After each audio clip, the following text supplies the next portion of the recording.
So here we go. One thing only I know, and that is that I know nothing. 2,500 years ago, the great Western philosopher Socrates said that. It's perhaps a little bit ironic that he came from Athens and Piraeus doing what it is doing.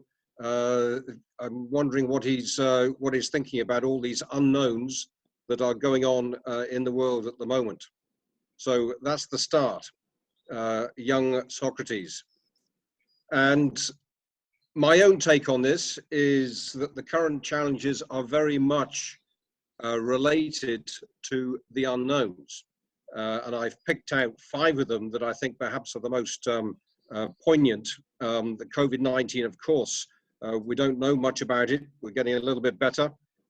We don't know much about the effects on the health of people, let alone the effects on business.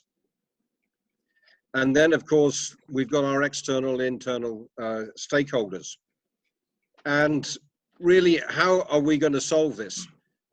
Steve mentioned about tactical and strategic plans. I think what we're going through at the moment is tactical. Planning, preparing, and communicating and executing critical roles of leadership. And I don't know what anyone else is experiencing, but certainly leadership at all levels is being tested to the extreme.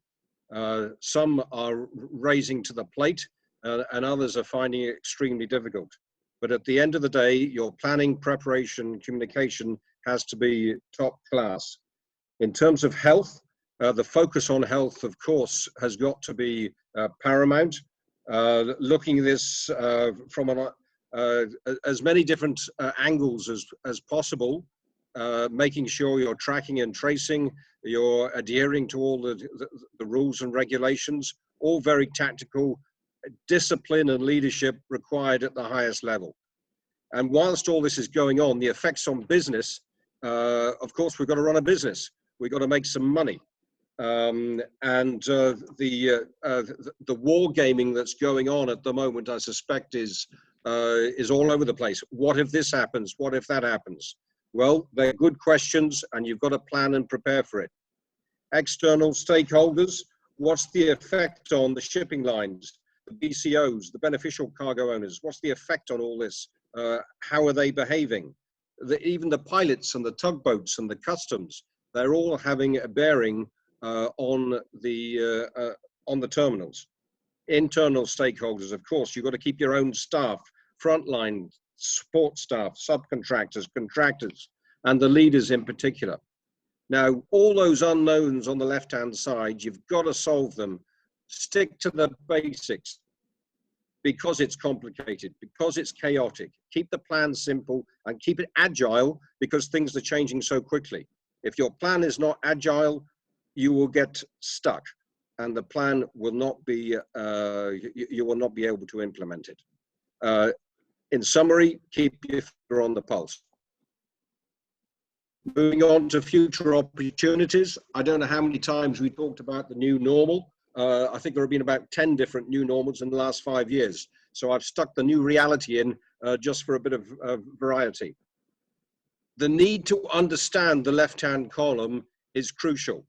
The macroeconomics of the world, whatever macroeconomics you have to understand, whether that's production, manufacturing, unemployment, inventory levels, retail sales, interest rates, GDP growth. Is that combination, or is the ratio of GDP to container throughput, is it still valid or not? Inflation rates, currency strengths, price of oil.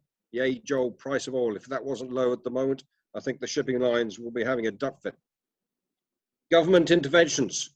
Of course, you've got to understand how governments are tackling this virus. And unless we understand that, how different governments are behaving, how they're intervening, then our plan is not going to be optimum. Supply demand. I skipped to the supply to demand because I think this is probably the most crucial thing. It's crucial to understand this. If there's no demand at the end of the day, there's no point supplying anything. And if the suppliers are not making anything because the factories have gone bust, then the demand will not be met. So at the end of the day, we have to understand how the dynamics of the supply demand across the intercontinental trade is occurring. New cargo flows and overall supply chains. This was happening really before the COVID was taking place. China was moving a lot of, or factories were moving out of China, going to places like Vietnam, probably not affecting the European ports a great deal. But if those factories now decide to move to Europe, that's a totally different, it's a different scenario altogether. We need to understand where the new cargo flows are coming from and going to. Opportunity, probably. The intentions of the shipping lines, well, they had some problems before all this kicked off. Cascading of ships, filling the ships up. If those cargo flows are going to move to Europe, what's the point of having a big ship? Big question. So, understanding that left-hand column, the better you understand that left-hand column, the better your opportunity to move forward. And for fear of going into demurrage, I will go straight to actioning appropriate technologies. And perhaps this is the greatest opportunity for all of us and I say appropriate technologies because there's so much out there. And it will be the leaders who combine the traditional stuff, i.e. the moving of cargo from A to B, with the new technologies that are out there. And in age-old leadership and decision-making, it's the decisions that are made at the right time that are equally as important as the decision itself, hence actioning in a timely fashion.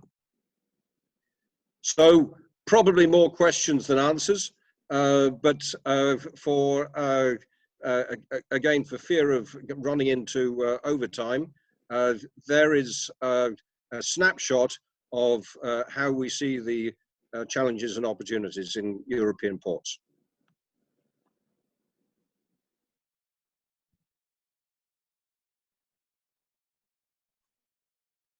If Steve, I hand back to Steve.